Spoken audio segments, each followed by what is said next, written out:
क्या आपका nervous system आपको कंट्रोल करता है? नमस्कार दोस्तों, मेरा नाम है अमोल जोशी।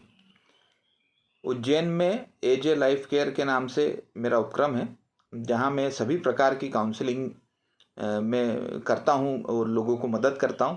मेरा मिशन है कि 1 लाख लोगों को मैं मदद कर सकूं और एडिक्शन से छुटकारा दिलाने में उनको मदद करूं और उनको फ़ायदा पहुंचाऊं। तो मित्रों, ऐसा नहीं है कि मैं सिर्फ ये कहीं से पढ़ के या सिर्फ कहीं से मैंने सुन लिया है तो वो स्टडी करके मैं आप लोगों के साथ शेयर कर रहा हूँ। असल में ये सब मेरे अनुभव पे आधारित है। मैं खुद उसमें था, एडिक्शन में था, और फिर मैं उससे बाहर निकला, और फिर मैंने कैसे कैसे उससे बाहर निकला। तो जो चीज़ ऑन द वे और इस रास्ते पे जो जो मैंने चीज़ें सीखी हैं, मैं सिर्फ वही चीज़ें शेयर करता हूँ, ताकि अनुभव जनित अगर कोई बात है तो लोगों को उसका फ़ायदा भी हो।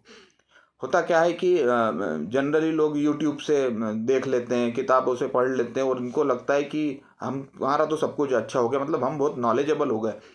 तो मेरा ये कहना है कि मित्रों, जानकारियाँ तो बहुत इकट्ठी हो जाती हैं, लेकिन वो जानकारियाँ जब तक अनुभव पे आधारित ना हो, जब तक वो ज्ञान में परिणत नहीं हो पाती। और हमें ज्ञान की आवश्यकता है, हमें जानकारियों की इतनी आवश्यकता नहीं है। ज्ञान तभी होता है जब अपने जीवन में उसको उतारा जाता है। हमारे माइंड में कुछ केमिकल का रिसाव होता है। अब वो केमिकल का रिसाव जब होता है, वो एक पर्टिकुलर पैटर्न में होता है। जैसे सेरोटोनिन है, ऑक्सीटोसिन है या डोपामाइन है, ये अलग अलग मूड को चेंज करने के केमिकल्स होते हैं।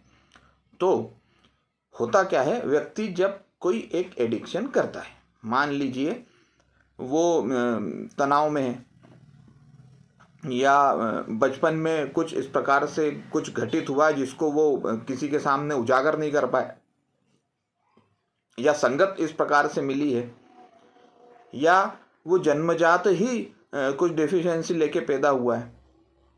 जब वो इससे निकल नहीं पाता है और कोई किसी एडिक्शन का सहारा लेता है, तो जैसे ही वो एडिक्शन की तरफ जाता है, जैसे ही मान लीजिए वो शराब पीता है या सिगरेट पीता है या गुटखा खाता है या गांजा लेता है या भांग का सेवन करता है या ड्रग्स का सेवन करता है, या कुछ लोग अधिक खरीदारी करते हैं। आजकल मोबाइल एडिक्शन हो गया है, तो कुछ लोग या तो मोबाइल में सोशल नेटवर्क पे ज़्यादा स्क्रॉल करने लगते हैं, कुछ लोग पोर्नोग्राफी की तरफ आकर्षित हो जाते हैं, ज़्यादा पोर्न वीडियोस वगैरह देखना चालू कर देते हैं। तो अब क्या होता है, तब ये होता है कि जैसे ही वो एडिक्शन में जाते हैं, उनका माइंड एक डोपामाइन रिलीज करता है। ये शायद मैं पहले भी एक वीडियो में थोड़ा बहुत इस बारे में शेयर कर चुका हूँ कि जैसे ही डोपामाइन रिलीज होगा तो माइंड में एक प्रकार से खुशी की लहर दौड़ पड़ेगी, एकदम से बहुत ज़्यादा। अब एकदम से बहुत ज़्यादा खुशी की लहर दौड़ पड़ेगी या आराम महसूस करने लगेगा व्यक्ति, तो यही बोलेगा कि यार ये तो बहुत अच्छी चीज़ है, इसे तो कंटिन्यूएशन में करना ही चाहिए, और इसको तो जो बार बार इस्तेमाल करूँगा तो मेरा जीवन तो बहुत सुंदर हो जाएगा। वो मज़े के साथ उसको एसोसिएट कर लेता है, आनंद के साथ उसको एसोसिएट कर लेता है माइंड। अब जब ये स्थिति हो जाती है तो ये हो जाती है खतरनाक स्थिति, क्योंकि अब वो जैसे जैसे धीरे धीरे वो बार बार वो रिपीटेडली वो दोहराना है, वो बिहेवियर दोहराने लगता है, और माइंड बार बार डोपामाइन का रिलीज करता है। तो क्योंकि अत्यधिक रिसाव होता है तो उसको कंट्रोल भी करना है। कंट्रोल करने के लिए नर्वस सिस्टम उसके जो रिसेप्टर होते हैं, जो उसको संभालते हैं, उसको कम कर देता है, स्लो डाउन कर देता है। तो अब क्या होता है, जितनी मात्रा में इस्तेमाल करने से या जितना समय वो करने से पहले आनंद आता था, अब बंद हो जाता है। अब उसको ज़्यादा मात्रा में वो करना पड़ता है, तब जाके उस लेवल का डोपामाइन रिलीज होता है, उस लेवल का आनंद वो प्राप्त कर पाता है जिस लेवल की उसको उसने मन में बना रखा है, जिस लेवल का उसने सोच रखा है। जैसे कहते हैं कि हमारा कोटा इतना हो गया है, तो वो कोटा बढ़ने का मतलब क्या है? कोटा बढ़ने का मतलब ये है कि रिसेप्टर्स कम हो गए तो अब ज़्यादा मात्रा में उसको इस्तेमाल करने की ज़रूरत पड़ रही। अब अति सर्वत्र वर्जयत, आपने सुना है किसी भी चीज़ की अति अगर हम करेंगे तो वो हमारे लिए नुकसानदायक होगी। हम ज़्यादा कोई पदार्थ का प्रयोग करेंगे तो वो भी नुकसान देगी। हम बहुत ज़्यादा पानी भी पिएंगे तो भी तकलीफ़ देगा। हम बहुत ज़्यादा एक्सरसाइज करेंगे तो भी तकलीफ़ देगा। हम बहुत ज़्यादा आराम करेंगे तो भी तकलीफ़ देगा। अब जब अति किसी भी वस्तु की होने लगती है तो उसके साइड इफ़ेक्ट तो होने लगते हैं, परेशानियां तो बढ़ने लगती हैं। अब नशे से होने वाली चीज़ें जब ज़्यादा होने लगती हैं और तो परेशानियां बढ़ने लगती हैं, नुकसान होने लगता है। तो क्योंकि नर्वस सिस्टम हमारा, ये कहना उचित होगा कि हमारे जीवन को चलाता है, मतलब वहाँ पे जो भी रिसेप्टर्स हैं, वहाँ पे जो भी केमिकल्स हैं, उसके हिसाब से जैसे जैसे हमारे अनुभवजन्य विचार आते हैं वैसे वैसे व्यक्ति एक्शन लेना चालू कर देता है। और अब नर्वस सिस्टम को तो नहीं पता ना कि उसका अच्छा है या बुरा है, क्योंकि मान लीजिए आपने कोई नशा किया और उसका परिणाम बुरा निकला, तो बुराई से अच्छाई कैसे मिलेगी? मतलब बुरा लग रहा है तो मुझे रिलीफ कैसे मिलेगा? नशा करके। अगर मुझे बहुत अच्छा लग रहा है तो और अच्छा कैसे लगेगा? नशा करके। तो दोनों ही कंडीशन में नर्वस सिस्टम तो हैबिचुअल हो चुका है कि बुरा लगे तो भी नशा करना है, अच्छा लगे तो भी नशा करना है, और कुछ नहीं लग रहा तो भी नशा करना है। तो ऑटोमेटिकली वो दिमाग को कंट्रोल करने लगता है, और माइंड को कंट्रोल करने के कारण व्यक्ति वैसे एक्शन लेना चालू कर देता है। अब डीपर मीनिंग अगर हम देखें तो हम हमारे विचार तो नहीं है। मैं अक्सर कहा करता हूँ, जब भी मुझसे कभी कोई व्यक्ति बात करता है इस बारे में, प्रश्न करता है कि मैं परेशान हूँ या ओवर थिंकिंग हो रही है या बहुत ज़्यादा विचार आ रहे हैं, तो मैं उनसे बोलता हूँ कि विचार आ रहे हैं या विचार आप कर रहे हो? जैसे ही मैं ये प्रश्न पूछता हूँ, मैं देखता हूँ सामने वाले की एनर्जी चेंज हो जाती है। वो कहते हैं कि हाँ, हम विचार कर नहीं रहे, ये विचार तो आ रहे हैं।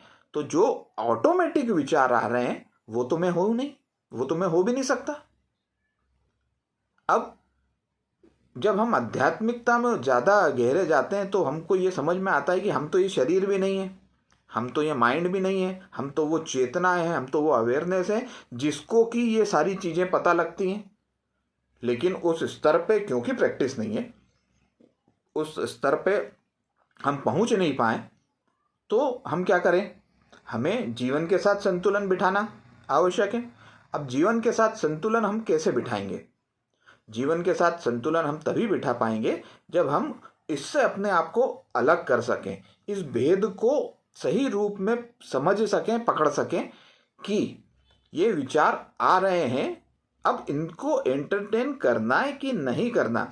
जैसे आप रेलवे स्टेशन पे उतरे या आप बस स्टैंड पे उतरे या एरोप्लेन से आप उतरे एयरपोर्ट में, तो जैसे ही आप बाहर निकलते हैं तो आप देखते हैं काफ़ी सारे ऑटो वाले, रिक्शा वाले, टैक्सी वाले आपके पीछे आते हैं कि सर चलना है क्या, सर चलना है क्या, बहन जी चलना है क्या, सर चलना है क्या। तो अब हम हर ऑटो में तो नहीं बैठ जाते, हम तो किसी एक में बैठ के जाते हैं। तो हर ऑटो में, हर टैक्सी में बैठना आवश्यक भी तो नहीं है।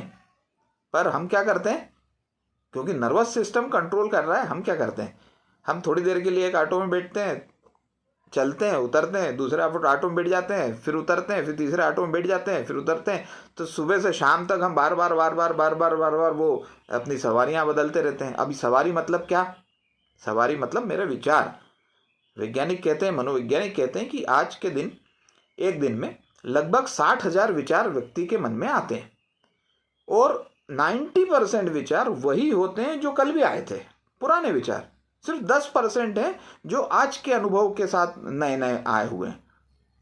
तो आज के अनुभव के साथ जो आए हैं उसको देखना, पुराने विचारों को देखना, और ये जानना और समझना कि मैं ये विचार नहीं हूँ, ये हमको ये फ़ायदा पहुँचाता है, लाभ पहुँचाता है कि हम चुनने की, हम चॉइस कर पाते हैं कि हमें क्या करना है और क्या नहीं। तो यदि मेरा डायरेक्शन सही है, मैं अपनी ग्रोथ की तरफ ही बढ़ रहा हूँ, अब मुझे कैसे पता लगेगा कि मैं ग्रोथ की तरफ बढ़ रहा हूँ? ये भी तो एक प्रश्न है। तो यदि मैं देखता हूँ कि कोई भी विचार आने से, कोई भी एक्शन लेने से मेरे साथ जो लोग जुड़े हुए हैं उनको भी कुछ ना कुछ फ़ायदा होगा, उनकी कुछ मदद होती है या होगी, तब मैं कह सकता हूँ कि मेरा डायरेक्शन सही है। सिर्फ मेरा ही फायदा होगा, सिर्फ मेरा ही भला होगा, अगर मैं ये सोच के करूँ तो फिर तो मैं डेफिनेटली एडिक्शन करूँगा, क्योंकि एडिक्शन करके मुझे कहीं ना कहीं ऐसा लगता है कि बड़ा आराम मिल गया। तो बड़ा सिंपल सा तरीका है, बड़ा सिंपल सा टूल है कि मैं सोचूं कि दूसरे लोगों का क्या फ़ायदा हो सकता है। जैसे एक शादी में हम गए थे, तो उन्होंने कहा कि आप दूल्हा दुल्हन को कुछ आशीर्वाद दें या कुछ अपनी बात कहें, क्योंकि मैं जनरली कुछ सलाह देता रहता हूँ। तो मैंने उनको सलाह दी। सबसे पहले मैंने दूल्हे को बोला कि अब आज से आप अपने बारे में सोचना बंद कर दीजिए। ठीक है। फिर मैंने दुल्हन को बोला कि दुल्हन, आज से आप अपने बारे में सोचना बंद कर दो। फिर एक विचार उनके मन में आया। फिर मैंने कहा रुको, अभी आप इनके बारे में भी सोचना बंद कर दो। मतलब दूल्हा जो है अब दुल्हन के बारे में भी सोचना बंद कर दे। और दुल्हन को भी बोला कि दुल्हन, अब आप भी दूल्हे के बारे में सोचना बंद कर दो। मतलब न तो अपने बारे में सोचना, न इसके बारे में सोचना। अब क्या सोचना? अब आप पहले मैं थे, अब आप हम हो गए हो। अब आप जो भी सोचना, हम के नजरिए से सोचना कि दोनों का फायदा किस में है, दोनों का परिवार किस तरीके से आगे बढ़ सकता है। जब आप इस प्रकार से जीवन जिएंगे तो आप देखेंगे कि सुचारू रूप से आप चलेंगे। मित्रों, इसको मेरे ख्याल से ये जो मैंने बताया था, इसको भी लगभग 8-10 साल हो चुके हैं। आज भी मैं देखता हूँ कि बड़े प्रसन्न वो लोग रहते हैं और मुझे हमेशा कहते हैं कि आपने बोला था, हम उसी हिसाब से चलने का प्रयत्न आज भी कर रहे हैं। तो जब भी मेरे मन में कोई विचार आए, अगर मैं सिर्फ इतना देखूं कि ये करने से, इसका पालन करने से, इसको मानने से, इस पे एक्शन लेने से मेरा और साथ वालों के ऊपर क्या परिणाम निकलने वाला है, तुरंत मेरी समझ में आ जाता है कि मुझे वो एक्शन लेना या नहीं लेना है। तो मित्रों, ये बहुत आवश्यक है कि मैं इस प्रकार से विचार करूं। हमारे माइंड में एक न्यूरोप्लास्टिसिटी होती है, यानी कि जब मैं बार बार कोई विचार करता हूँ, बार बार कोई एक्शन लेता हूँ, तो नर्वस जो हमारे न्यूरॉन्स हैं वो जुड़ जाते हैं। और न्यूरॉन्स जब जुड़ जाते हैं तो एक ही तरफ उनको डायरेक्शन मिलता है और वो उसी तरफ चलना चालू कर देते हैं। जैसे इसके पहले अगर मेरा नर्वस सिस्टम सेल्फ सेबोटेज था, मेरा ही नुकसान कर रहा था, तो अब मेरा नर्वस सिस्टम क्या करता है, मुझे ग्रोथ की तरफ लेके जाता है। अब जैसे ही मैं अवेयर होता हूँ, ये माइंड ऊपर वाले का प्रदत्त एक अद्भुत मशीनरी है। जब ये मुझे दिया था तब ये सोच के शायद नहीं दिया गया था कि मैं अपना विध्वंस कर लूँगा, बल्कि इसलिए दिया था कि मैं उस तक पहुँचूँगा, उस ग्रोथ की तरफ बढ़ूँगा। तो हालांकि मैंने वो नहीं किया, लेकिन आज भी समय ख़त्म नहीं हो गया, ऐसा नहीं कि समय बीत गया, तो मैं डेफिनेटली वो सारी चीज़ें कर सकता हूँ। तो जब मेरा नर्वस सिस्टम, मेरा एडिक्टिव सिस्टम सक्रिय रहता है और मैं एक्शन लेके नुकसान करता हूँ, और जब मैं उसको सुधारने की कोशिश करता हूँ, तो वही नर्वस सिस्टम अब जो मुझे कंट्रोल करता है, तो मुझे अच्छे की तरफ लेके जाता है, अच्छे की तरफ अग्रसर करता है, ग्रोथ की तरफ लेके जाता है, माइंडसेट को अच्छा रखता है, मुझे भी ठीक रखता है, मेरे साथ वालों को और समाज को भी अच्छा लगता है, और आज के दिन मुझे उपयोगी और सफल जीवन जीने में मदद करता है। तो मित्रों, आज मैं बस यही शेयर करना चाहता था कि नर्वस सिस्टम अगर कंट्रोल कर रहा है तो उसको किस प्रकार से हैक किया जाए, किस प्रकार से अपने जीवन में आनंद की प्राप्ति की जाए।